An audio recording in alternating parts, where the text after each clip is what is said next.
thank you so much for joining us. We really appreciate it. And know that you guys are going to go through questions. And Herman, earlier we let our audience know that they could chat in questions, and we kind of tried to get the parameters of what those should be defined, and I'll try and facilitate those. And you have some questions we received in advance, but I believe you have a presentation for us before we roll into all of that, correct? Yes, I do. Yes, I do. Yes. Okay. Well, we're just going to let you take it away. Let you go. You're our grand finale. How does that make you feel? So I'm standing between the audience and their weekend. And again, thank you to you and the Joint Commission for always, being such a good friend of AAMI. You guys have just been amazing to work with throughout the pandemic, and just anytime there's questions from the field, you're always very hospitable, going out of your way to review things and answer questions, and we just can't appreciate you and your team enough. So thank you, and thank you for being here today. Thank you very much. Thank you. I always enjoy these discussions. And Herman, I just have to say, in case you didn't watch the show this morning, so we're in San Antonio next year, so I've got the hat and all that going on. I'm feeling that hat. You may have been looking at me thinking, am I on the right stream? What is going on here? Yeah. Don't worry, Herman. You're in the right place. Take it away. Perfect. Right. And there will be a live Q&A once Herman is done his presentation. Yep. We have some questions we received in advance that we'll also go through, but please chat in your questions either about life safety or facilities. We are not doing any sterilization questions today, though, but Herman will be gracious enough to stay and answer as many as we have time for. All right.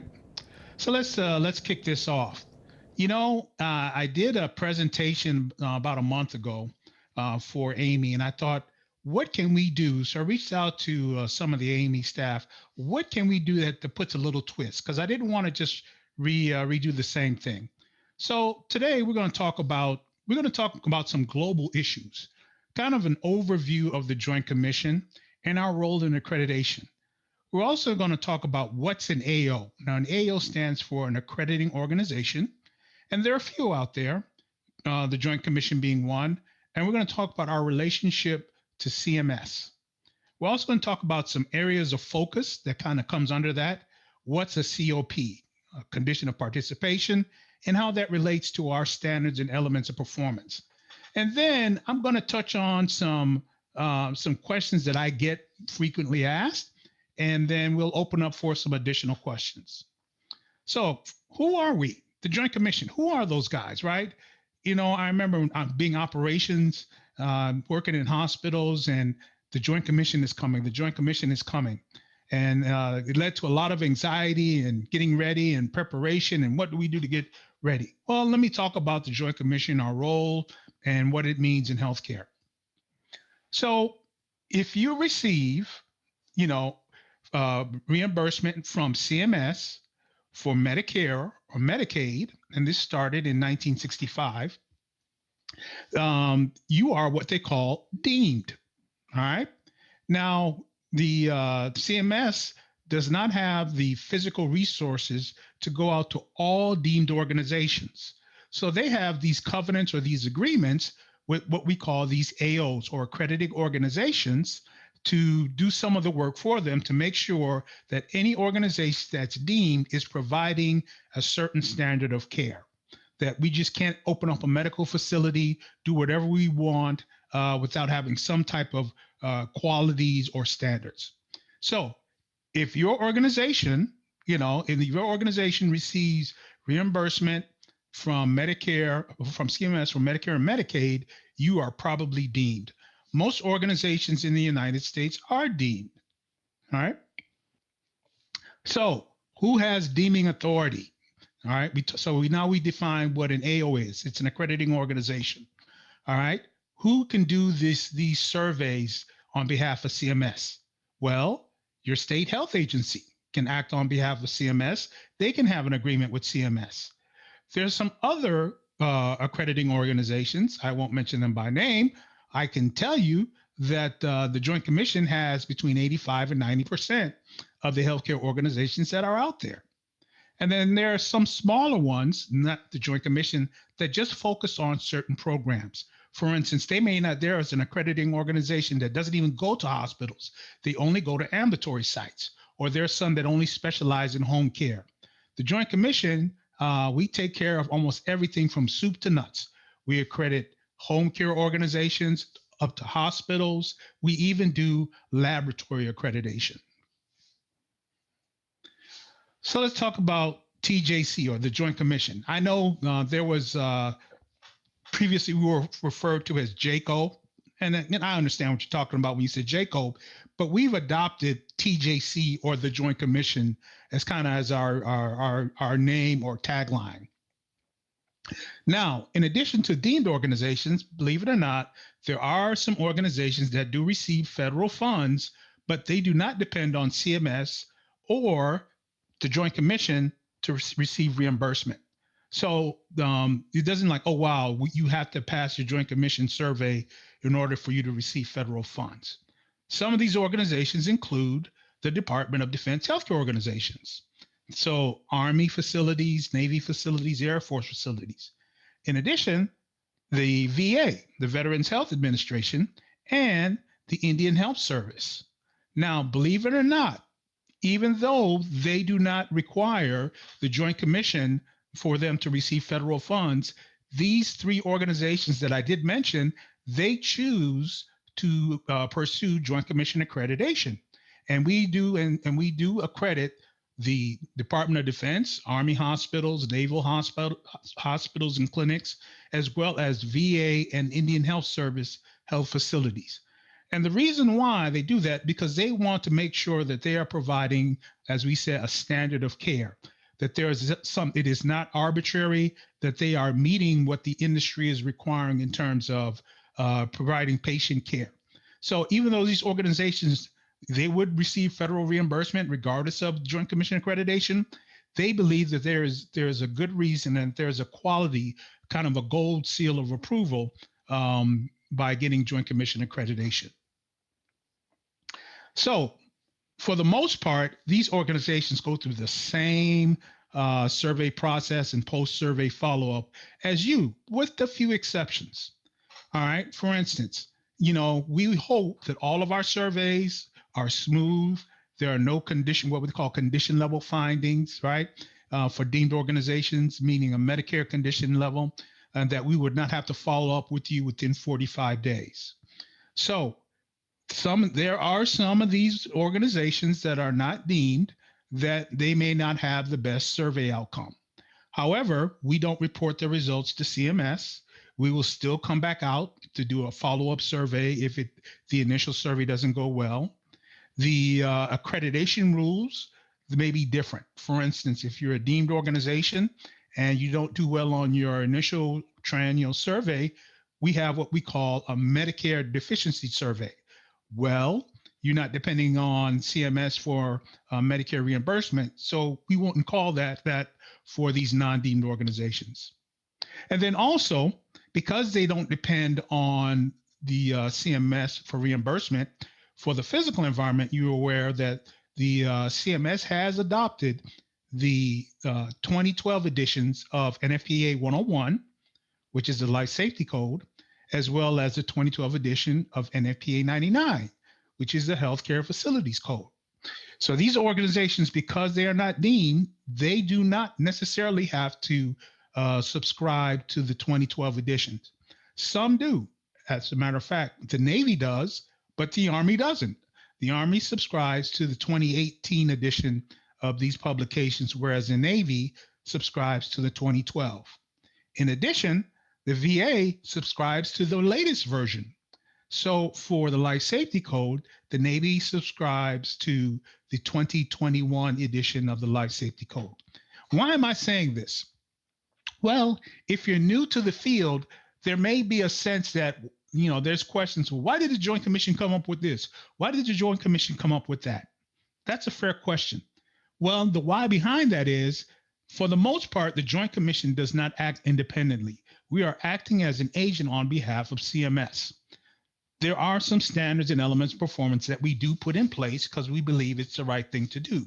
However, for the most part, we are acting as an agent of CMS. And so if they have a rule or a condition of participation, which we'll talk about right next, then we must make sure that our standards and elements of performance crosswalk, or what we call match, these COPs or conditions of participation. All right. So let's talk about the Joint Commission's role in accreditation. We already said that the Joint Commission is the largest accrediting organization, and that we have between 85 and 90% of all healthcare organizations in the United States. So this includes, as I said, from soup to nuts, ambulatory facilities, home care, hospice, office-based surgery, critical access hospitals, and regular hospitals. And as I said before, some of the smaller accrediting organizations do not carry the full complement of the different types of organizations that we will survey to or that we cover. All right. So just to review, Joint Commission accredits on behalf of CMS for deemed organizations.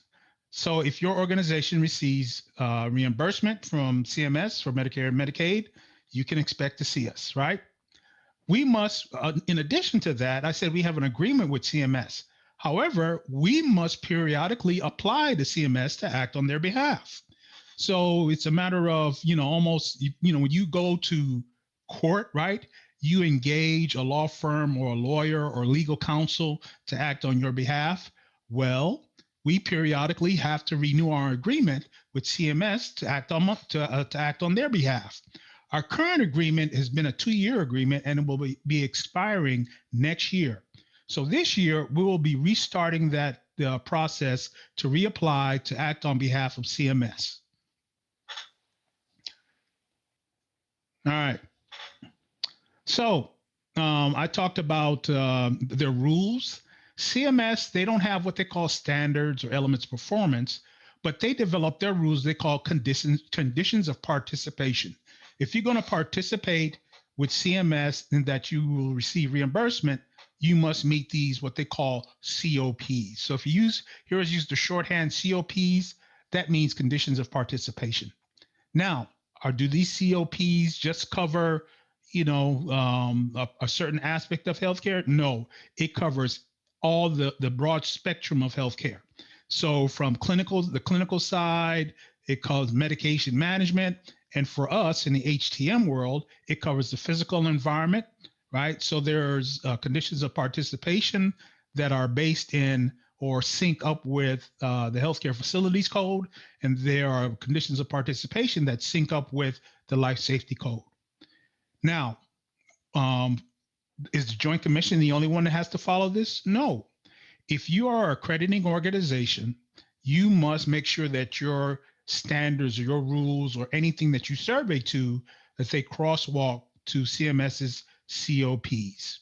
So coincidentally, if you're an accredited customer, you have access to what we call the eDition. It is an electronic version of all our standards and elements of performance. It's an electronic version of the accreditation manual, essentially. You have the ability to access this. So I always encourage people to reach out to their accreditation contact at your organization and find out how you can get access to your what we call eDition, which is your electronic copy of the accreditation manual. Now, accessing your eDition, you will see, for us in HTM, you will see the 2 medical equipment standards, EC 020401 and EC 020403. And you will see all the elements of performance or EPs that are listed under those basic standards or those main standards. In addition to that, you can see the COP or the condition of participation that is crosswalked to. So if you ask, well, why does the Joint Commission, look for this or look for that? And where is this coming from? You can see the COP that it is crosswalked to. Now, in addition to COPs or conditions of participation, CMS does come up with additional rules that the Joint Commission must adhere to or follow. So they publish what they call QSO letters, right, and S&C letters, survey and certification letters and QSO letters to provide additional direction to accrediting organizations. For instance, it takes a while for any organization to publish a set of standards or conditions of participation. But there may be an issue that may be timely or it may be seasonal that the CMS wants to address. And while they have not gone through the whole process of coming up with standards our standards or elements of performance for CMS for coming up with a new condition of participation to address it, they feel that they want to communicate with the field and let them know what's going on. And I've listed a couple here. For instance, a couple that affect us in the HTM world. Now, if you want to, you can Google these. Just Google S&C letter 14-07, right? This one affects us. We talk about this all the time. So S&C letter, certification survey and certification letter 14-07, it provided the authority for the creation of alternate equipment maintenance programs. So this is not something that the Joint Commission came up with. Of course, we support it and we promote it, but this is something that CMS came up with. And if you want to know the authority behind developing, where did this come from? If you're like me and you've been in the field for a while, and I'll give you a tip. The first letter 14, that's the year that it came out. So you can tell that it came out in 2014. So S&C letter, once again, 14-07 provided the authority for the creation of alternate equipment maintenance programs. So once maybe this weekend or next week, you can Google that and you can get the details. So let's talk about another popular issue that in our world, right? We're always talking about this. S&C letter 14-46. This talks about the type of power strips that could be used in healthcare. Now I'll talk a little later on some of the the standard and element of performance that guides the proper use of power strips, or you'll hear me use the word RPT, standing for relocatable power taps. So if you hear me say RPT, that's the same as a power strip. And I'll probably use power strip because it's just a lot easier to say. All right. So the NFPA 99, the 2012 edition, actually 10236 is the authority behind the proper use of the compliant use of these power strips. However, when you see the rules or you hear us lecture on this, we tell you only a certain UL listed power strip can be used around patients. Well, that's not in NFPA 99. Actually, that was authorized by the S&C letter 14-46. So you put those two things together and you get, the authority behind it. And I've actually taken an excerpt from that S&C letter. So power strips providing power to patient care-related electrical equipment must be special purpose relocatable power taps, the RPT. That's where you see it comes from, or SRPTs, listed as UL 1363A or UL 60601-1. And so you also see the direction for power strips providing power to non-patient care-related electrical equipment. And you see the UL listing. So NFPA 99 was the authority that tells you the compliant use of power strips, but the S&C letter was to tell you what type of power strip that could be used. So just letting you know some of the rules and the whys behind some of the things that the Joint Commission comes out with. For instance, I've had a manufacturer reach out to me and say, well, we believe our power strip is safe, compliant, which is fine. But because we accredit on behalf of CMS and they provided official direction on what they expect to see, this is what we follow right here. All right. So I'll give you another example. And I talked about the e-edition. If you look at your electronic version of the accreditation manual, this is the standard 020401 EP2. And all right, and we've already read that, right? And we've seen this before. Well, we have a COP that it corresponds to. So if you ever looked in your e-edition, you will see to the right that it is crosswalked to 2 COPs. And these are the COPs that they correspond to. Now, if you wanted to do a little digging, you could either go to your edition and click on these and see how it reads, or you can probably try to Google these. COP 482-26 B2 and 482-.41 D2. You could, Google these and try to look at the and capture the exact language. Just giving you an example and giving you an illustration of when we come up with a standard or an EP, is crosswalked to a COP. Now, why am I saying this?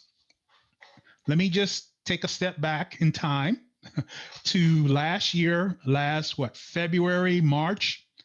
I know you were reaching out to AAMI, the organization. I know you were reaching out to the Joint Commission. You're reaching out to many of my team members. You're reaching out to our field staff when beginning of the public health emergency. And Herman, I was getting this, Herman, we cannot get vendors in to do our PMs, to do our testing, etc. Why is the Joint Commission, hasn't the Joint Commission put out something to allow, these allowances for this? What is the Joint Commission doing about this? That is a fair question, right? We were getting these daily. You're lobbying, AAMI, you're lobbying the Joint Commission.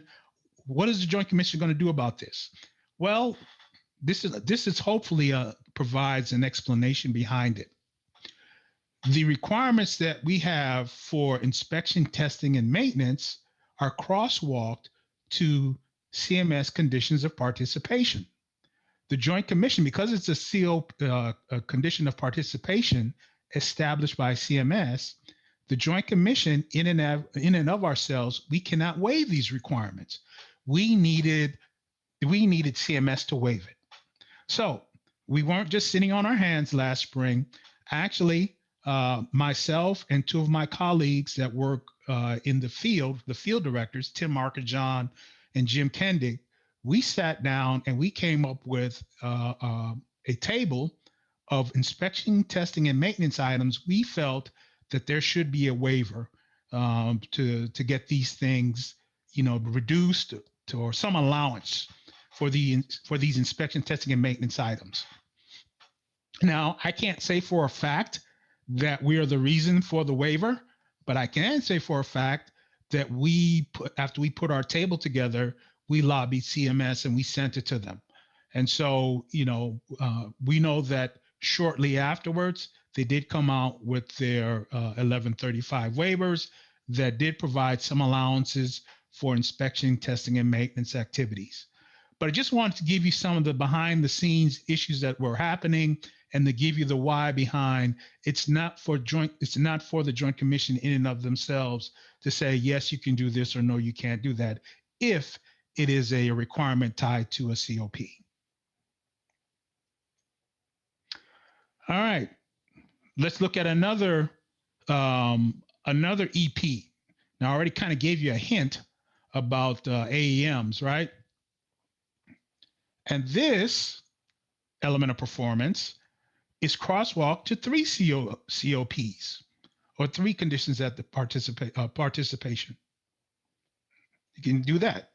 So just to recapture, at the beginning of the public health emergency, many folks were calling us up. They were, we understand you weren't allowing visitors, you weren't allowing vendors. We understood that you could not maintain your regular operations and that you were reaching out to us for the proper reasons. We just can't get it done. We're responding to this crisis. What can you do to work with us during commission? So hopefully I've given you some explanation and let you know some of the why behind it. All right. Because this is just to reiterate, because many of our elements of performance are based on requirements. He didn't have authority to do it. They did publish a directive that allowed for many inspection, testing, and maintenance requirements to be waived. And you can probably, look it up under the CDC. However, I provided an excerpt from their actual letter. So the letter was 44 pages long. And this starts on page 28. All right. And it talks about the conditions of participations, the numbers that were waived or an allowance was made for these. And so if you did the crosswalk, you look at your edition, you look at the elements of performance, and you will probably see that them crosswalked to a lot of these conditions of participation.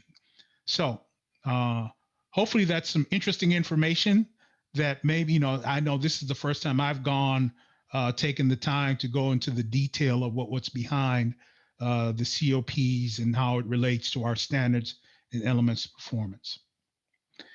Now, I'm going to talk about my world within the Joint Commission, right? Who does what? Now, I'm just talking about my world, right? You understand that there's additional aspects of the Joint Commission. Obviously, there's the clinical surveyors, there's the physician surveyors, and there are other elements to the enterprise. But in my world, I'll just kind of break it down for you. Now, it's almost like the federal government, right? We use this triangle to explain my world in the Joint Commission. And I'll start at the bottom. There's DSSM, which is the legislative branch. Now, legislative branch of government makes the laws. Then there's the executive branch, and then you see the Joint Commission department is ACO, Accreditation and Certification Operations.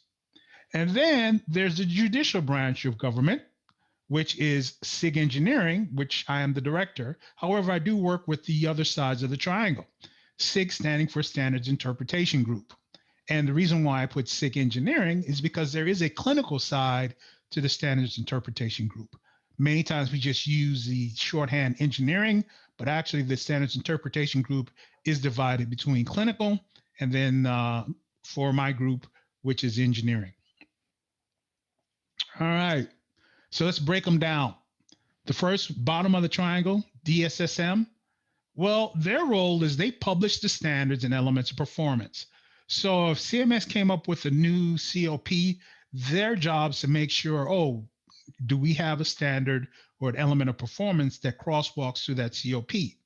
Now, they depend on both me and my staff to make sure that the technical content is correct. So if there is an NFPA 99 reference, they will reach out to me and say, Herman, we need to develop, CMS has a new condition of participation. We don't currently have a standard or an element of performance that corresponds to it. And it has something to do with, inspection of medical equipment. And so it's like, let's get the obvious. I'm going to pick on RPTs, power strips, and it has something to do with power strips. And so what I'll do and our team in SIG Engineering, we'll look through NFPA 99 and say, what does NFPA 99 say about power strips? And then we'll go to chapter 10 and we'll say, 10236 says such and thus. So that's kind of how it works with the Department of Survey and Standards Methods. They will actually do the publishing, but they will reach out to me and the group in SIG Engineering for the technical consult and make sure anything that we come up with has, it's not arbitrary. It either makes sense from a safety standpoint or there's an NFPA reference that supports our position. All right, let's talk about the second portion of the triangle. ACO, Accreditation and Certification Operations. This is the folks that you see. These are the people in your neighborhood, to use Mr. Rogers' term. These are the surveyors that come out to your hospitals and clinics and organizations, and they to use a municipal analogy, right? So we have the legislative branch, which makes the laws. These folks enforce the laws. So the Life Safety Code surveyors, they carry out review of the standards. They are led by two field directors. I mentioned them earlier, Tim Markajohn and Jim Kendick. They work with our team in SIG Engineering to ensure that the findings are valid and that interpretation is consistent. Now, as part of survey, if you believe that you are compliant with a standard or an element of performance and it was improperly cited, did you know that you can ask request for a call to the central office to get an interpretation during the survey? So that is, that is something that you as an accredited customer can request. It is, it's not to ask for permission to invalidate the finding, but to validate whether or not you are compliant as you interpret it versus the surveyor interpreted. So that's what ACO does. They are the folks that are in your hospitals doing the actual survey. All right. And then we come to the last part of the triangle, Standards Interpretation Group, SIG Engineering. And that's for which that's where the title that I hold. And we work with both the field staff, both clinical. So we get questions from the clinical staff as well. Believe it or not, the clinical staff, if they see something in the physical environment, of course, they can cite it too. They tend to lean on us a little bit more. But we help those folks out with interpretive guidance and standards, elements for performance. We also review the survey reports. When you have a finding and you have to submit an evidence of standards compliance, we review those, and then there are organizations, they want to have meetings to preempt the survey, so to speak. So they may be a large hospital system, and your director of accreditation or vice president of accreditation just wants to get ahead of the issue, and they may schedule a meeting beforehand to say, we know that we're in our survey window, we believe that these are hot button items, help us, make sure that we navigate it properly. So that's what we do in the Standards Interpretation Group. That's just kind of a rough overview. So when I talk about that's my world, that triangle that we talked about. Now let's talk about survey activity a little in depth, all right? And, another thing about survey activity, kind of the new survey activity, right? When the public health emergency first started, we had essentially stopped doing surveys because of we did not want to be part of the problem. We did not want to, number one, our surveyors are people just like you. We don't want to expose them to risk, unnecessary risk. We didn't want to expose you and your staffs in your hospitals to unnecessary risk. And it just wasn't the right thing to do, to overburden you with surveys when you're trying to deal with the pandemic. We understood that it was all hands on deck and that you were responding to the issues right in front of your face that could get you in trouble or that could hurt the delivery of patient care.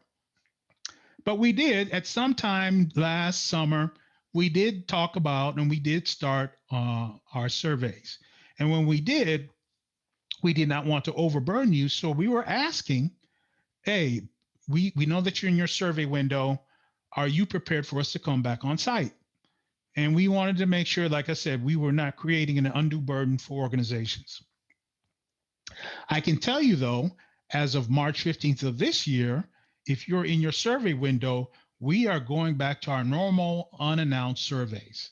So if you're within your survey window or you were in your survey window that started last year, and because quite frankly, we are still behind schedule, we hope to catch up towards the third and fourth quarters of this year, but we are behind schedules because we weren't doing anything for a portion of last year. But as of March 15th, we are going back to unannounced surveys if you're in your survey window. We understand that we're past due. We're working with CMS to make sure that we do all that we can to catch up. Actually, there are some surveys that surveys that we're doing that CMS has allowed us to take care of certain issues off-site or remote. So you may have experienced that yourself. So once we do come on survey, we get asked, what's changed? What were we doing and what are we not doing? Well, we're not going to enter any confirmed COVID rooms or COVID units, right? We will have limited physical review of high risk and aerosol generating procedures. And that's more germane to our clinical surveyors. Our physical environment surveyors tend not to do that. But because I said, even a clinical surveyor can cite you for an HTM issue. I just wanted to put that out there. We're going to follow all the PPE. I live in Illinois, right? And Illinois actually today has opened up. So a lot of the restrictions, we are in phase 5. So we're open up a lot in our state. Different states may have different issues. Even your county may have more restrictions than what the state has overall. But if you tell us we need to wear a mask, we will wear a mask. We're going to try to limit the attendance. If you've ever participated in a survey, it's a great learning experience for those. So many times organizations try to get as many people to at least hear what the surveyor is looking for, or to participate in meeting sessions. We're going to ask to limit that, right? Because we want to make sure that we still support good practices during the pandemic. Although the country is opening up, there is still a risk, and we want to make sure we do all we can to mitigate risk. Now, I said a lot of the stuff is going to be the same. We and actually, when I did my the presentation last month, I presented a copy of the document review checklist. Now, if you go to the extranet site, you can see the document review checklist. So you can ask your buddy what Joint Commission is looking for, but you can see for yourself what we're looking for. So get organized. If you know that you're in your survey window, get everything together. Complete your documentation. Don't give a surveyor a reason to ask a question. Make sure you have it on hand. Don't provide more than requested. And then understand the standards in the EPs. All right. So I'm not saying don't provide more than requested to undermine the survey process. What I'm saying is, if we ask for A, provide A. There's no need to provide the rest of the alphabet. There could be an error, or there could be something, the more that you provide, that brings you about an observation. So actually, within the past 2 weeks, although it wasn't an HTM issue, it was a physical or environment issue.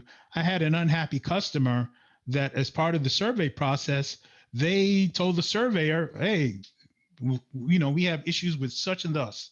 And so the surveyor was obligated to go check it out. And when the surveyor checked it out, the surveyor had no other choice but to cite it as an observation. Now, just refresh your memory, right?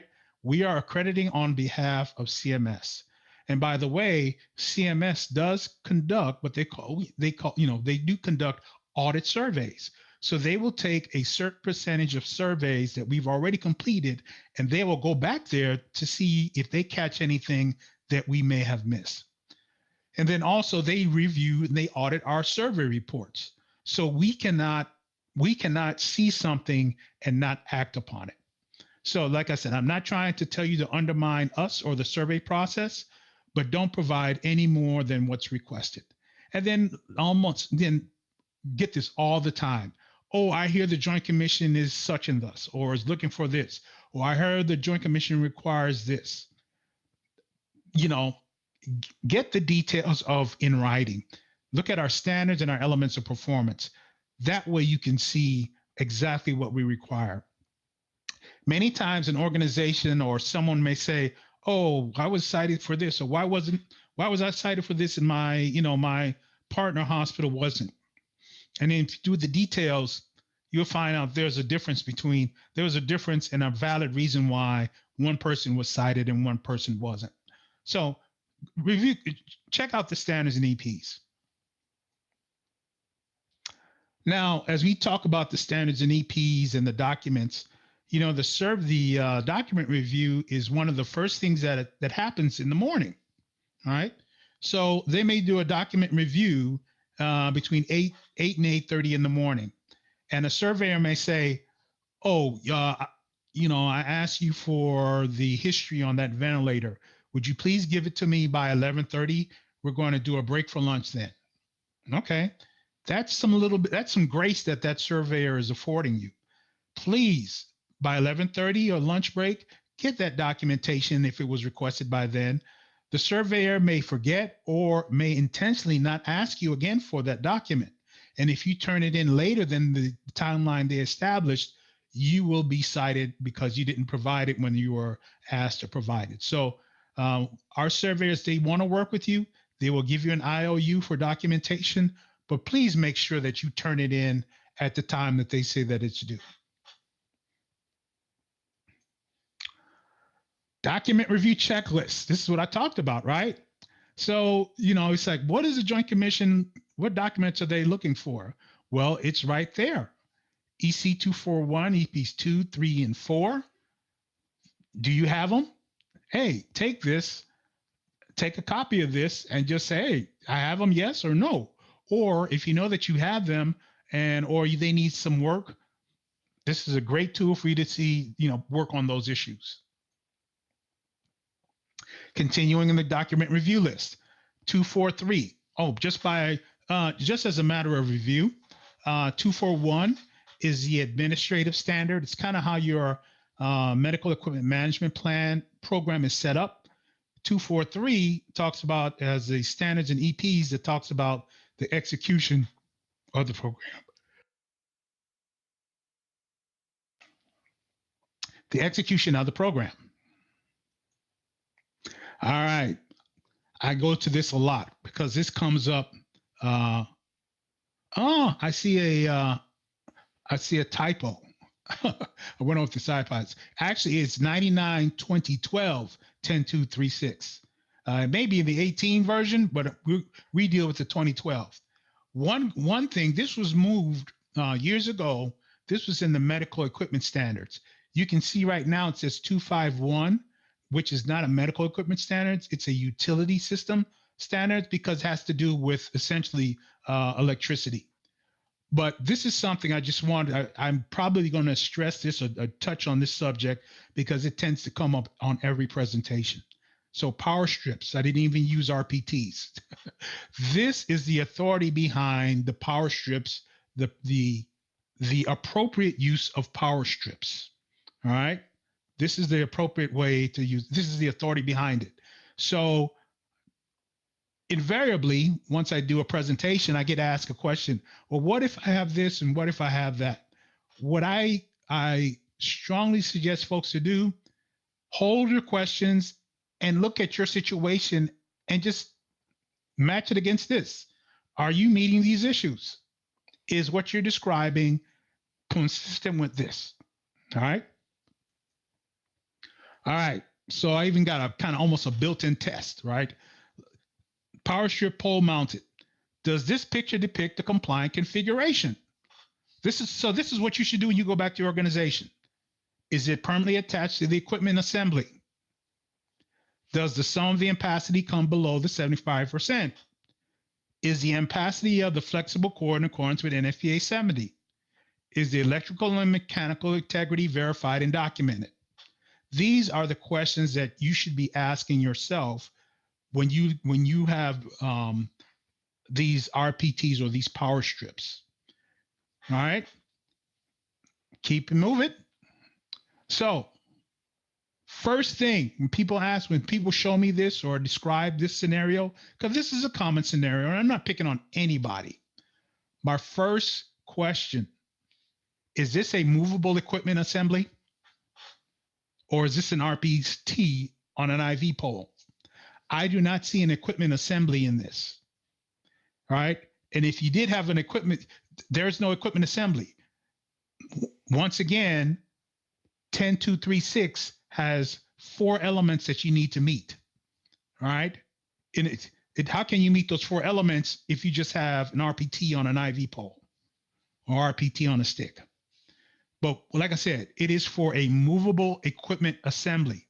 This right here is essentially a de facto extension cord. All right. Now isn't this an assembly? All right. But if to be compliant, we want to assume that it meets all the other elements of 10236, right? Right. But this is an assembly right here. This is not just an RPT that's stuck on a pole. So I've found this picture a couple years ago.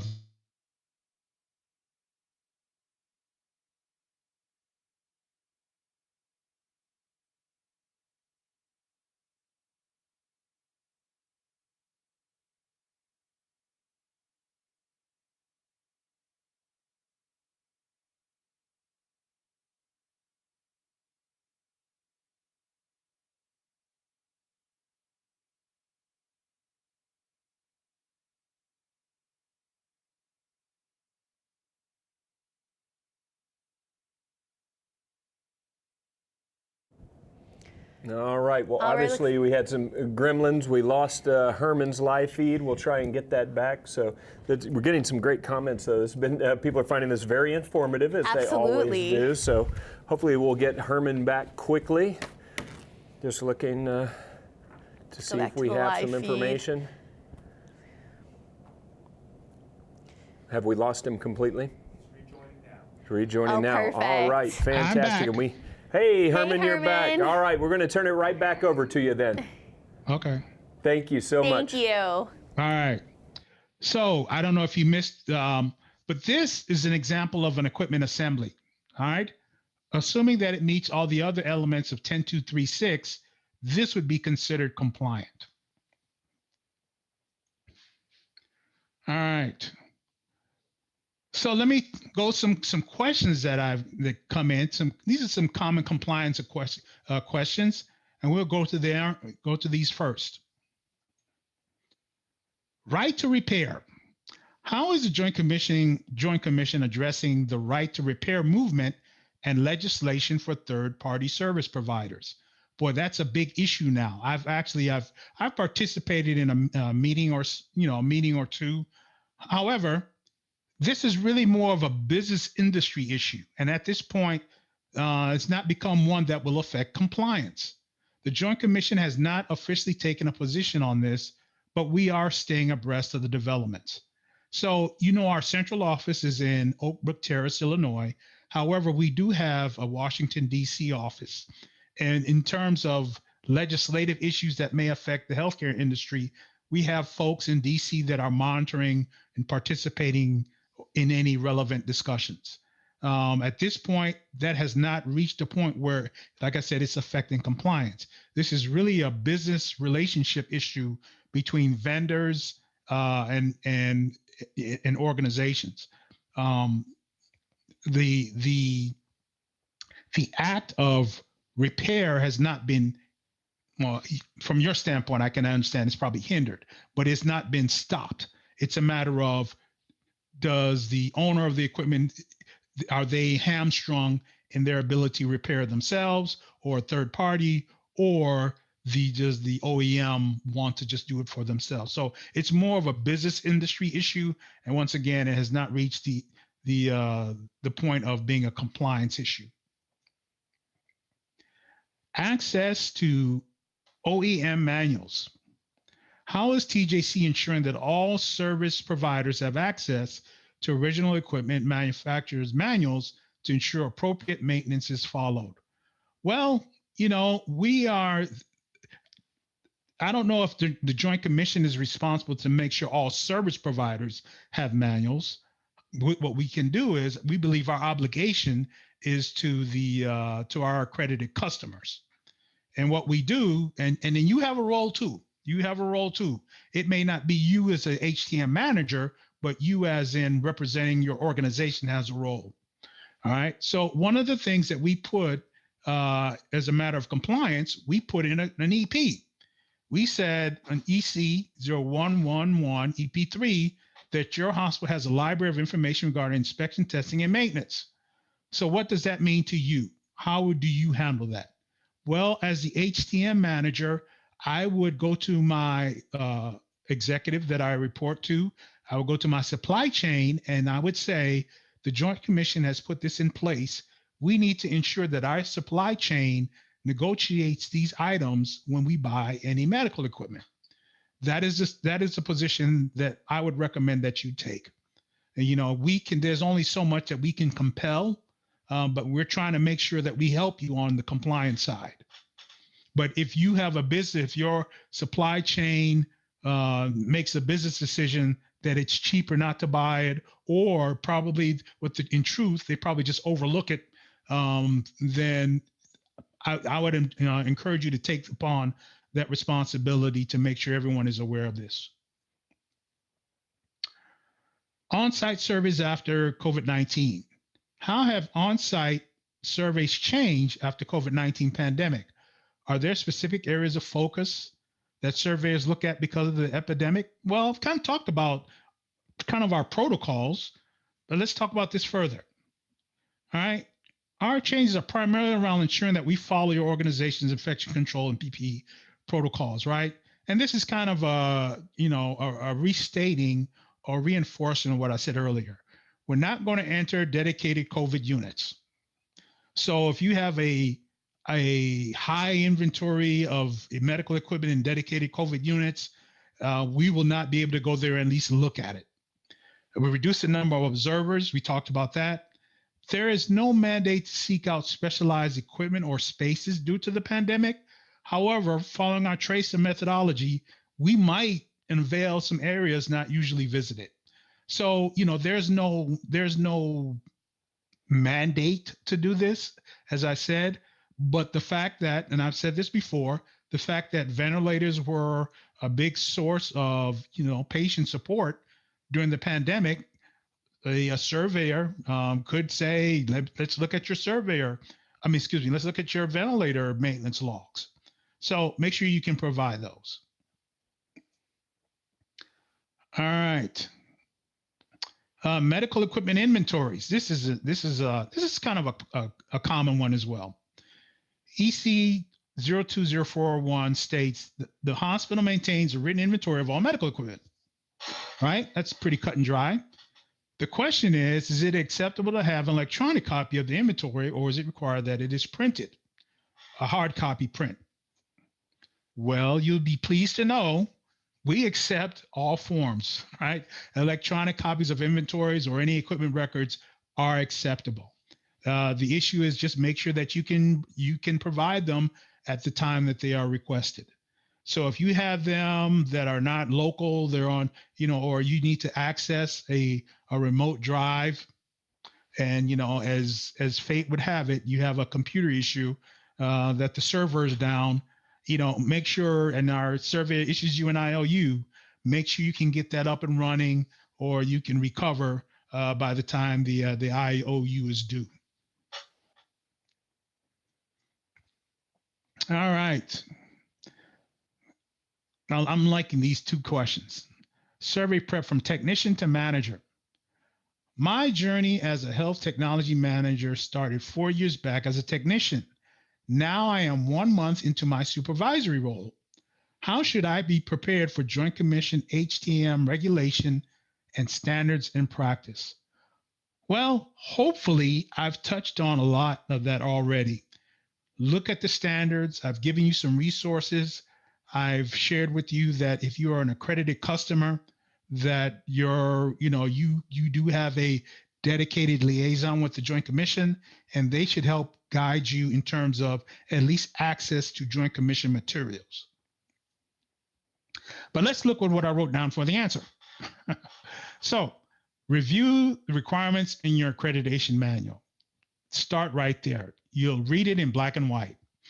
As a reminder, standards 241 and 243 cover the requirements for medical equipment, in case you didn't know.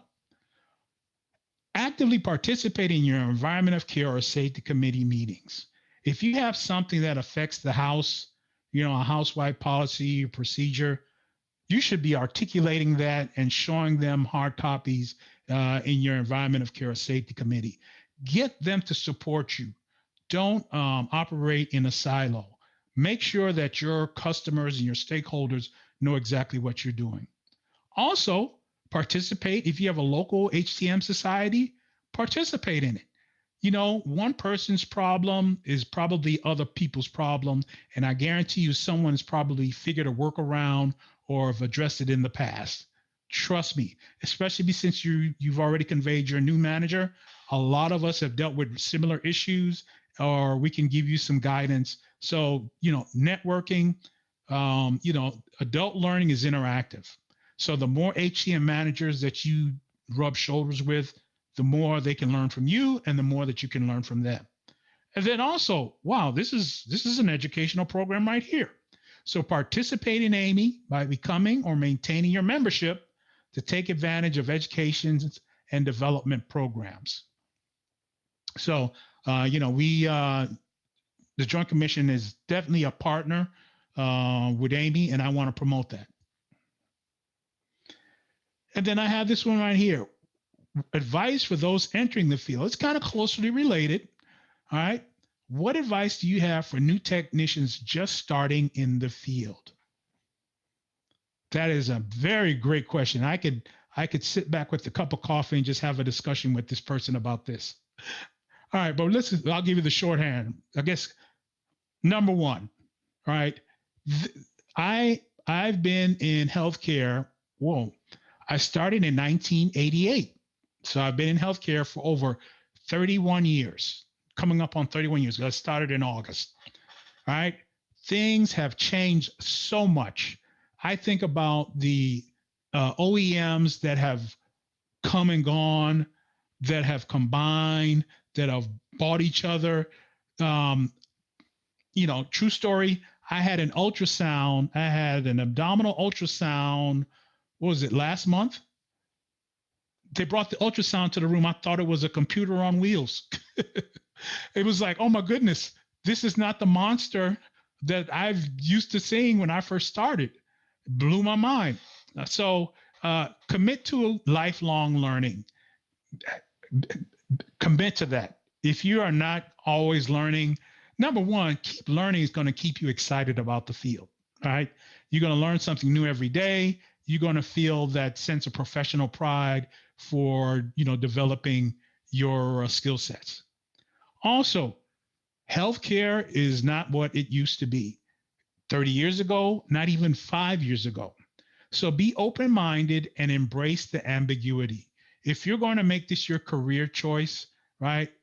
Who knows what changes in technology, changes in processes.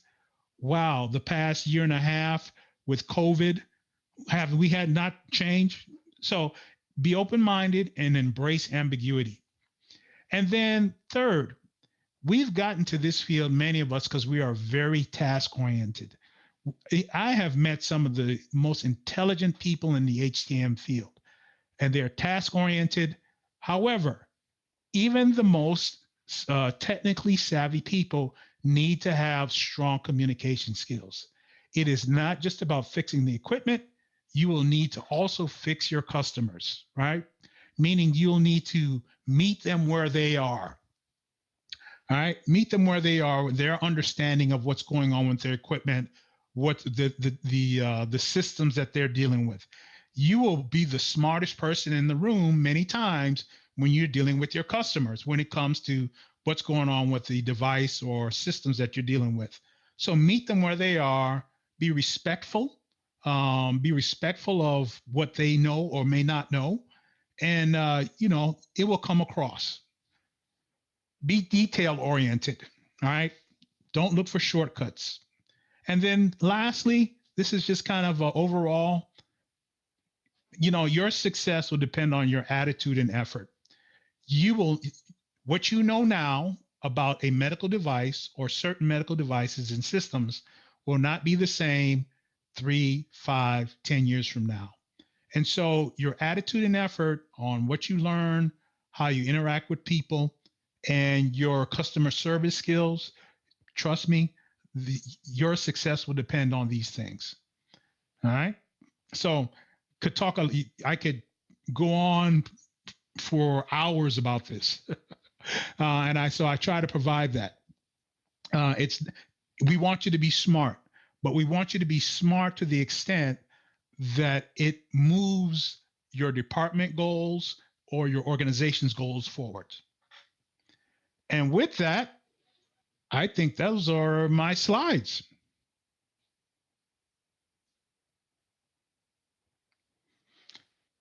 So I'll reach out to the moderator. And we are back. Herman, Thank you, that was Herman. excellent. Thank you for going through that. I feel there's a lot of confusion out there that, the Joint Commission accredits on behalf of CMS. People think you guys set the rules. So I'm really glad that you took the time to clear that up for everyone out there that may not quite understand the full process. And for those who don't know, I don't know if you mentioned it, Herman, but you used to work as a biomed, right? Yeah, I started my career. That's how I started my career. Yeah, so no, we feel so fortunate to have you here. So you want to go through some questions? That sounds great. All right, so here is the first one. How is the Joint Commission looking to adjust to the predictive maintenance model that many OEMs, especially in the lab, are using? Sure. So hopefully I've kind of addressed that. Some of these questions hopefully they give when I tell you our role. The Joint Commission is not. That's an element of maintenance that the Joint Commission does not focus on. What we focus on is to make sure that you have a process to do proper maintenance. And just like I shared with you the group earlier, we were not the authority for the AEM. CMS was the authority for the AEM. So if CMS came up with something in terms of predictive maintenance or that sort, then it would be up to CMS to come up with that. So, I think it's a good idea, but that's more on the maintenance world and not the compliance world. The compliance world ensures that you completed maintenance, but not the details of maintenance. Good. So we have a question in the chat. Will the Joint Commission have an issue if a technician or a BMAT performs work on a high-risk piece of medical equipment like a ventilator or anesthesia without being certified by the manufacturer?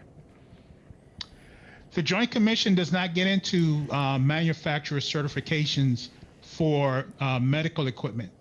There is in code, one of the things in code, I can't think of all the circumstances, but what comes to mind, and it's really not medical equipment, you must be certified, and it's spelled out in code if you're working on oxygen lines. But there is nothing codified that says, the requirements for working on a ventilator.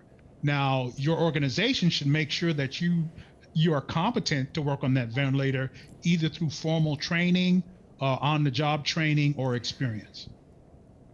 Fair enough. Let's see. How does the Joint Commission expect HTM programs to document work such as delayed service or parts back orders or other items that fall outside of their controls for the 100% completion expectation? Sure. That is more of an operational question. The Joint Commission doesn't get into how you use your computerized maintenance management system to record certain things. Now, the exception to that is if there's a code that requires certain documentation, then yes, we would expect that documentation to be present. But I can't think of a code requirement for operational issues such as ordering parts, etc. So let me tell you, the expectation is 100% maintenance. One of the allowances that the Joint Commission has recognized is that equipment could be in use or it could not be found. And I've always stressed we don't want to cause undue burden. So you should develop a policy how you deal with those one-offs or those circumstances. And so we believe if you have a solid policy that's properly vetted, and then also you should share this with your the Environment of Care or Safety Committee, and that we understand if you take that you adjust your denominator.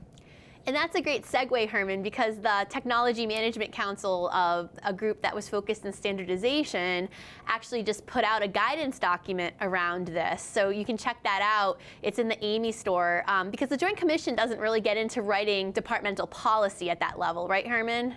That is correct. So that's where AAMI is coming in to help, of course, working in conjunction with Herman.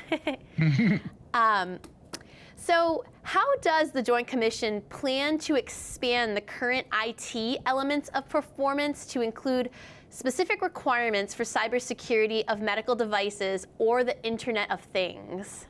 Sure. So I mentioned earlier, we do have a Washington, D.C. office.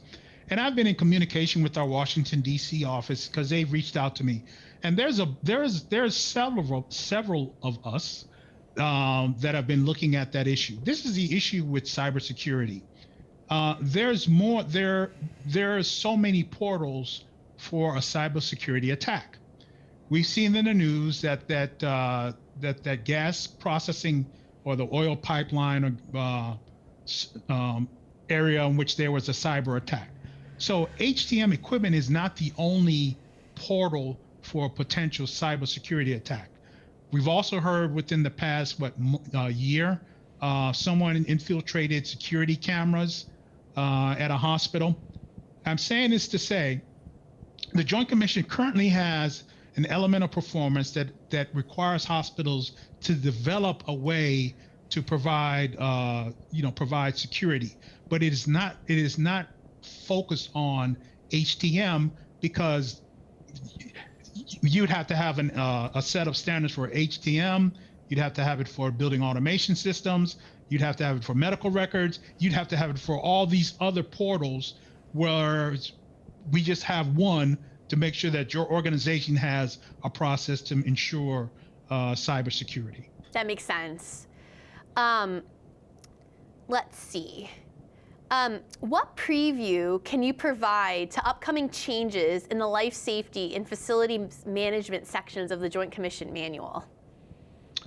Well, we know that we're focusing on water management because of waterborne pathogens, and that's more of the that's environment of care. That's not HTM, but that's environment of care. If your HTM managers manage, well, we've always focused on waterborne pathogens for dialysis equipment, so that's not new. We've also, if your HTM department manages whirlpools or any other thing that could be part of, that could be a host for waterborne pathogens, that's something, so there's really not anything that's, hot on the stove that we're looking at. We believe, we believe that HTM folks are doing a good job, and there aren't any hot button items that we need to really focus on right now. So we have a fire alarm testing question. Do you want to take that one? Let's take a shot. All right. During the testing of the fire alarm signal transmission test, is it permissible to exceed the 90-second time that is allowed? I have found. No. Oh, wait, there's more to the question. It's Go a ahead. long fire alarm safety test. I have found that most results of our tests are at this threshold, give or take a few seconds. I've spoken with our monitoring company about delays answering the call, but they claim there's no delays on their side. All right, so the quick answer is no, and I'll tell you why. That's code required. All right, so that's in code. So you can't ask me for permission to deviate from the code. This is something that either a technology issue or something. There's some dispute between the author of the question and your vendor, because they're saying they're not seeing a delay, but you said you're seeing a delay. So that seems like that's a business decision you'll have to work out. But to answer your initial question, no, because it's in code that it must be within 90 seconds. So how long do the waivers that were issued during COVID last? For instance, we used some waivers for exemption of fire drills in buildings that we had COVID patients in, and some waivers for corridor storage due to the reconfigurations of units that were put into HTM. So let me talk about the waivers. Mm-hmm. The waivers are still in effect. The waivers are in effect until the public health, until CMS says they are no longer in effect. And currently they said that they're in effect as long as the public health emergency is in effect. Now in April, they did their most recent extension of the 1135 waivers, and they did it for 90 days. But they've done it for like 5 times now. So they did it in April for 90 days. We'll make it expire in July. I don't know if they're going to do another extension. As I said earlier, it appears that the country is opening up more now. And so that's totally on CMS. Now, let me talk about different types of waivers that I think I picked out certain elements in the question. There's waivers for inspection, testing, and maintenance. And then there's also someone talked about life safety code, and I'm going to give it the term, well, CMS gave it the term, you can create alternate care sites, right? In terms of, the space wasn't designed for this, but you're using it for this. And those would stay in effect until the waivers end. Now, I've been asked many times, well, once the waiver ends, can we just keep the space the way it was? Well, no. It was driven by the waiver. Yep. And if your organization decides, wow, we set this up temporarily, but we kind of like it this way, that's fine. That's within the purview of your organization. However, they will need to go through the formal process as if they did any other construction or remodeling project, and not stand on the waivers once the waivers end. Got it. So just to clarify, you're following when CMS ends the emergency, because I know some states are ending the state of in their individual states. So you're going by CMS and not the individual states. That is correct. Okay.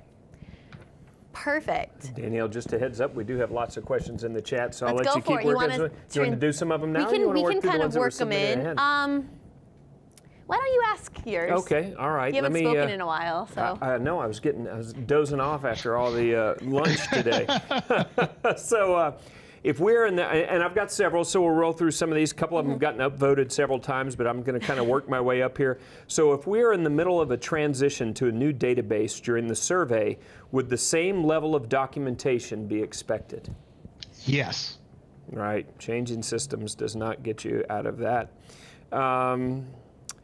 Let me go up to one that did get voted a couple of times. So let me go all the way up. So we have a longtime AAMI member who says, we recently had our survey, and while it went well, I received my first ding in 40 plus years. Our medical equipment management plan states that we're responsible for all caps powered medical devices used to monitor, diagnose, or treat patients. We were cited, and they subsequently corrected on site, but they were cited for not having, oh, I hate this. Manometers. Manometers. I cannot even say that. Blood pressure cuffs. I'll use the label. Aeronoid ones. Flow meters and vacuum regulators in our inventory. Why was that? And then a little comment. How far does this go if it goes beyond medical devices, powered medical devices? Okay, so I always like to kind of qualify my response when someone says they cited this on survey, because you've heard me say before earlier in the survey, well, someone says this, or why was someone cited for this? And I go, well, if you have to look at the details of the finding. So let me respond this way. For those non-powered medical, for those manometers, blood pressure cuffs. Let's talk about blood pressure cuffs. Easy for you to say. Why don't you just make a line item, blood pressure cuffs, 15 on 5 West, 16 on 5 East, or something. Just, make a comment on that. That was probably, you've piqued my interest. We do have some life safety code surveyors that do have a background in HTM. And those are the ones probably more likely to, it's their baby to dig deeper. But that is not a common finding. I did have a question from a life safety code surveyor probably within the past month, and I had to, I had this question about an oxygen regulator, and should they be in an inventory? And I pointed to the Joint Commission glossary, and that is not defined. And if using the Joint Commission glossary, that would not be considered medical equipment.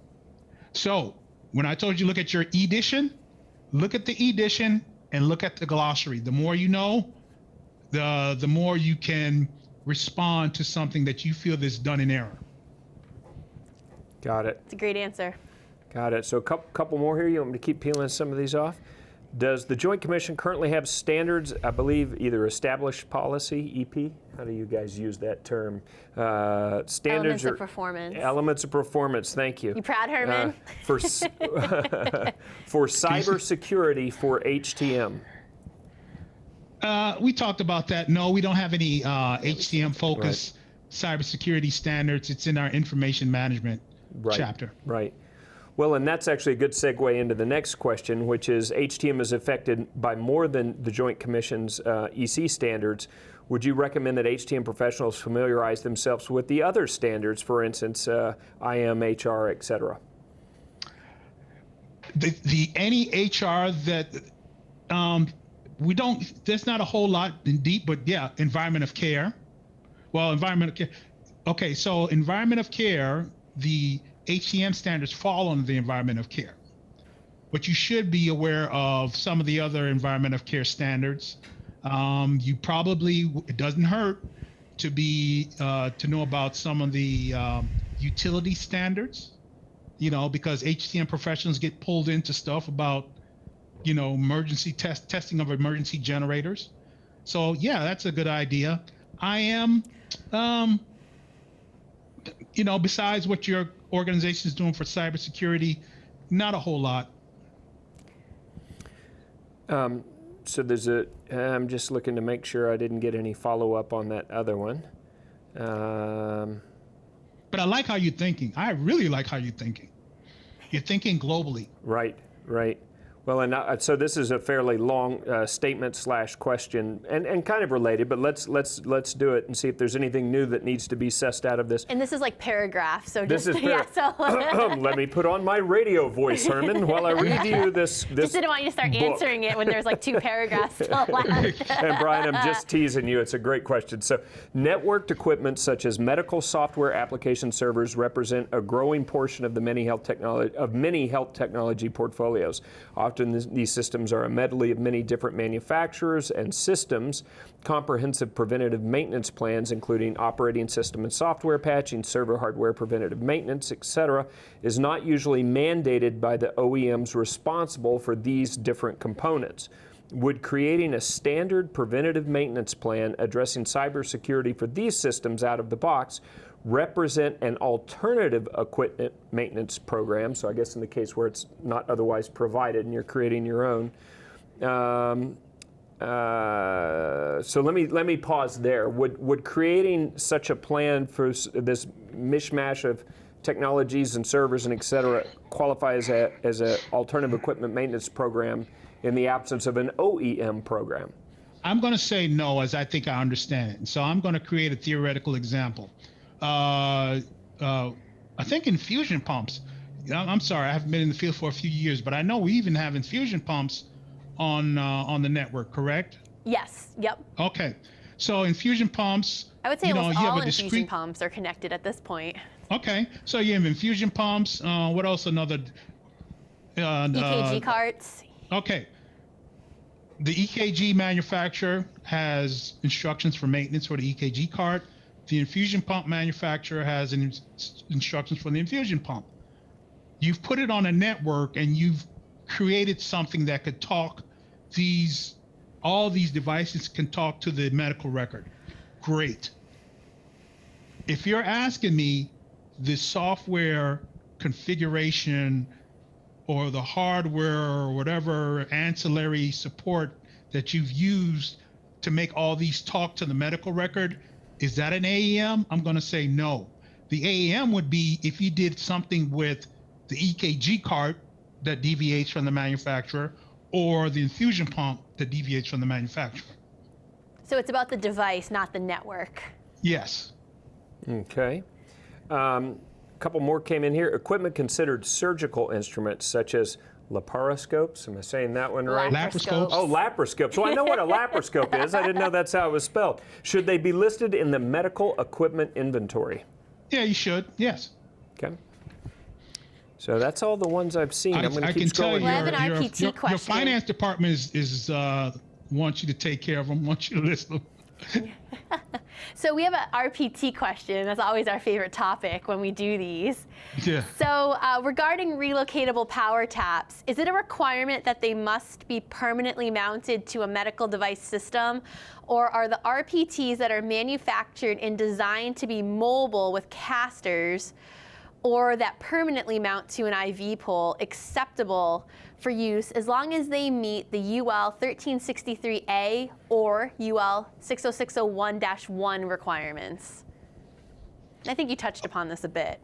Yeah. So they should be permanently attached.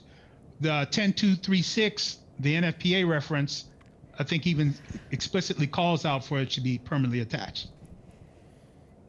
And I actually have a follow-up. I apologize. In the question earlier, there was a second couple of questions there. But so going back to the medical, I believe it was the let's make sure I get the term right. Medical software application servers. So when we have IT hardware and software that are being updated and maintained. That was the question about the AAM program. The follow-on question was, if the department is responsible for maintaining that equipment, should the results of preventative maintenance completed on this type of equipment, sounds like primarily more IT equipment, be reported, now people texting it moved, be reported similar to more traditional medical equipment? Should they maintain their logs in the same way, et cetera? Okay, should, yes, should. Our focus is on making sure that you're maintaining the medical equipment. The back, I don't know, I'm trying to think of the word I want to say it. The networking, there's no COP or anything requirement for that, but you said should. Yeah, you should. Because that's just a good thing to do. You can keep it, if you have the network going down and you kept track of it, I imagine your IT folks wants to know anyway. Right. And then we have an interesting question here about combining life safety drills that overlap with medical devices. So basically, with respect to conducting safety drills, would there be any support mixing those with medical devices that incorporate life safety? So for example, in the diagnostic imaging world where there's high power UPSs, uninterruptible power supplies, that provide power to some of those systems, that high power has arc flash hazards, and those systems involve emergency off switches. Very few hospitals look at these as potential areas of practicing safety due to the mix of clinical and technical staff. Okay, good question. So did you know, in terms of the life safety code, and although we don't have it under life safety, the only required drills are fire drills, and you need to do emergency management drills. So I assume they're not talking about emergency management drills, but you need to do emergency management drills and you need to do fire drills. The Joint Commission at one time had you doing environment of care rounds twice a year in clinical areas, in patient care areas, and then once a year in non-patient care areas. That is not a requirement. So if your organization is doing the word drill, I think is being used to really talk about rounds. If you do rounds, even though it's not required by the Joint Commission, I think it's an excellent tool. When I did environment of care rounds, yes, I looked at medical equipment. It was a multidisciplinary team. We had someone from supply chain to make sure that supplies were up to date, they weren't expired. We had someone from infection control. We had someone probably from security, and we had someone looking at medical equipment. We looked at all those things. So when you do rounds, you should be looking left and right, up and down, looking at equipment. If you're doing the rounds, you're going to go into storage areas and you're going to find stuff that's been squirreled away, and you can see if it's. And then we had the last time I did it, the identification tag was barcoded, and the person had an application on their phone that they could scan it and see the last time that the maintenance was done. So if you're asking me if you should incorporate looking at medical equipment as part of environment of care rounds, definitely. I think it's an awesome idea. And for emergency management, right, Herman? I mean, if you have a critical piece of equipment that would need to work during an emergency situation, you should make sure that it would kick on. Yes, and hopefully they're capturing that in their, in the PMs, etc. Awesome.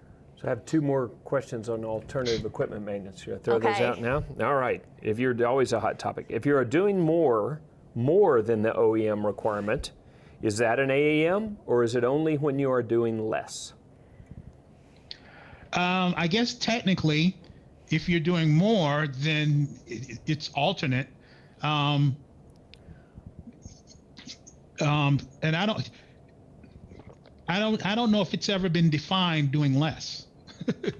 I don't know. I don't think it's been officially defined. If you're doing less, then it's an AEM. So it's kind of a fallacy. So I would say if you're doing more, great.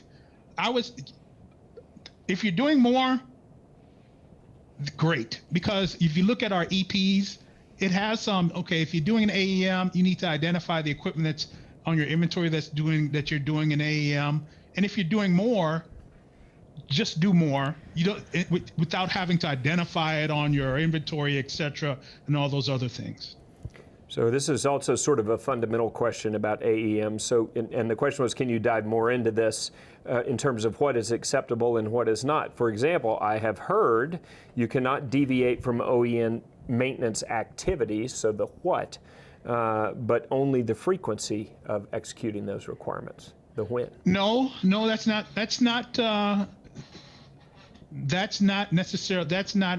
necessarily true. We do have EPs, and I'd have to be fair to me, I'd have to brush up on all the elements of our EPs. And actually, not too long ago, like I said, if Danielle invited me back, I can do a presentation on the compliance side of AEMs. Actually, I did. Oh, you're always welcome. You are always welcome, Herman. So. Actually, not too long ago, a local society asked me to do a presentation. It was 2-part, and the second part was about AEMs. Oh, I was there. It was a great presentation. Oh, okay. Well, okay. It was Washington State Biomed Association. Oh, no, maybe I wasn't. Okay. I wasn't there, no. You did another one, though, on AEM that was excellent that I had sat in on at one point. Okay. Let's do it again. You're invited back. Okay. I don't care how many places you've done it. Let's do it again. So I'll just say you should start by looking at what our EPs say. Mm-hmm. You're going to hear me go back to that because when people ask me a question, they have a certain frame of reference. They have the equipment and the scenario in their head that I can't match hearing the question. And so match your inventory and your scenario against what our EP said. That's why, especially with the RPTs, those four elements that 10236 calls for. If it meets that, then it's compliant. If it doesn't, then it's not compliant. So, and this one may be too in the weeds, but you mentioned RPTs, and that was another question that came in and got several upvotes, so people seem to be concerned about this. With RPTs, if an inspector comes in and sees the RPT mounted to an IV pole, oh, I'm sorry, it jumped again. People are posting it jumps around. Mounted to an IV pole, and one IV pump is plugged in, would that qualify as a system? Well, is that an equipment assembly? I would guess that's the question. No. I would say that's not equipment. That's not an equipment assembly. I'm learning. See, I was able to answer. I would cite that, Herman. It's not an equipment assembly. Right. Right. That's why and you know, I'm making this. You can have the presentation, all right? So if you distribute to the participants, they can look at the picture. Is this an equipment assembly? Mm-hmm. Mm-hmm. And then I have one about PM completion versus compliance. The Joint Commission standards refer to 100% completion requirement. By definition, that would mean all PMs that are due must be performed and completed. However, the Joint Commission has also acknowledged that some devices cannot be PM'd because they cannot be found or in use on a patient. Has the Joint Commission ever considered replacing the confusing PM completion terminology with a more descriptive PM compliant terminology? Because I think the confusion is, you know, if you didn't do it, you can't document it as done, but just because you didn't do it doesn't mean it's not, you're going to get dinged as long as you have a legitimate reason, like it being on a patient. So I'm going to tell you a little bit more how the sausage is made. Okay. We've given you an allowance to try to rectify that will probably be more trouble than it's worth.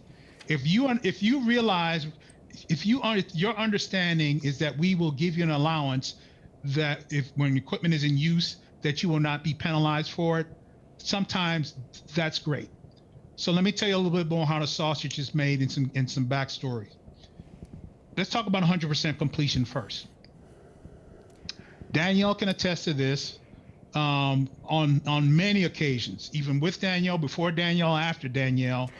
I have gone to CMS to ask them for an allowance or to make some consideration for medical equipment, because medical equipment, it's the codes for fire safety equipment and building devices are written that it must be done at a certain time interval. Well, a strobe does not move. Pull station doesn't move. You install it and it's there.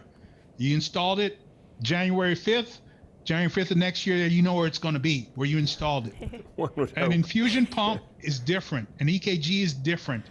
So we've lobbied CMS. Could you please make some?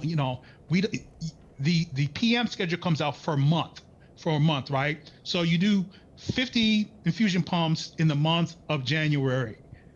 And so you may do some on the 1st, the 5th, the 15th, whatever. It's not to the day.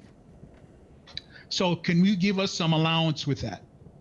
CMS, the last time that we approached them, actually was the first time that I was given the explanation, and I thought, okay, I see what you're coming at.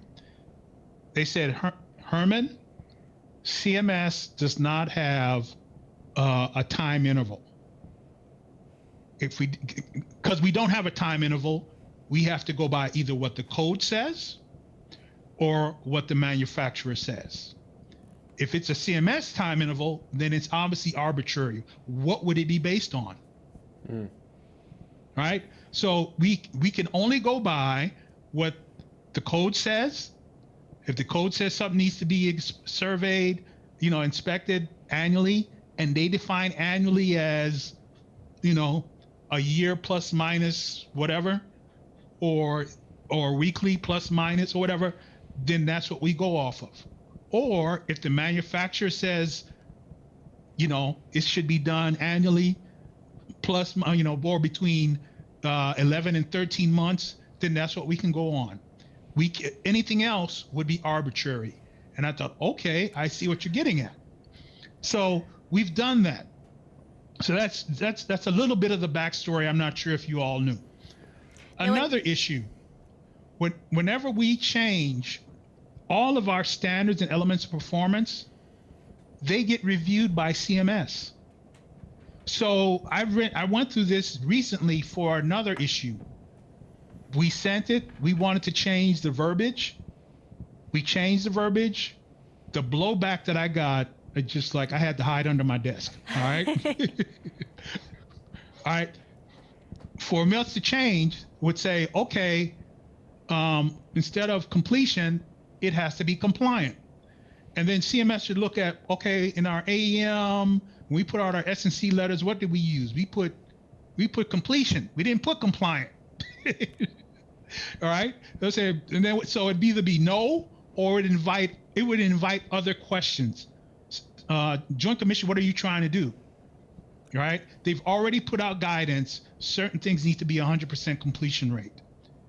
If our surveyors already have the understanding that you could not do that ventilator because it was on a patient, I'm going to say that is probably the best resolution that you could have at this time. And I can attest that Herman's done a lot of work going back with CMS as we're trying to get this answered and resolved. So thank you for all your efforts. So for you, I understand you're saying, okay, compliant is more a true descriptor of what we're looking at. That's true. However, if you look at even the S&C letters that I've referenced here, CMS says 100% completion. They say completion. And so there would be another, why are you changing completion to compliant? So we had one more question come in. We did several respiratory therapy PMs early to prepare for COVID surges. Are we compliant if we did them, quote, on time during this year's cycle? So I'm assuming that means it's with more this than a year yearly later. Cycle, right? Yeah, so if you do earlier, you're scooting the calendar back forever. Yeah. Right. So that's like they were due in March last year, but they did them in February. Yep. What about that calendar? So can they do them in March again this year, or back in February? So I can tell you, we have tried to be as lenient as we can with this during the public health emergency. And if you showed compliance, I can't say for a fact, but I can say I'm pretty 90% sure you will not be cited for not being non-compliant. And you should consider that. You should consider yourself compliant and report to your safety committee that you're compliant. And when we read your minutes that says that you are compliant, we will feel that you are compliant. Excellent. Just a good comment I was going to share from one of our participants that other folks were liking regarding, back to the AEM conversation. The bottom line is that you need to prove and have the data that proves that you did not compromise the safety and effectiveness of the equipment under the AEM. That's true. That's the key takeaway. And another participant also said, thank you, Herman, and your colleagues for helping to convince CMS to give us the 1335 waiver. Like I said, I can't say for a fact that it was us, but I guess I'm kind of backhanded saying that. Well, everyone's appreciative regardless, Okay. so. All right, folks, last few moments Last here to get call. your, I think we've worn them out, or they've worn us out, or something happened. I'm not seeing any more questions coming in here. Going once? Going twice? Sold. I think we did it. I think we got all the questions in. Well, Herman, thank you again. It's always a pleasure having you, and we will be back in touch about getting an AEM presentation set up. 'Cause we would love, I'm sure our members would love to see that. So thanks again. Thanks for all your support throughout the pandemic, your support of AAMI, and your willingness to always be here. So we appreciate it. My pleasure. Yes, thank you very much, and have a wonderful weekend. You all too. Be well. Bye-bye. Thanks, Herman.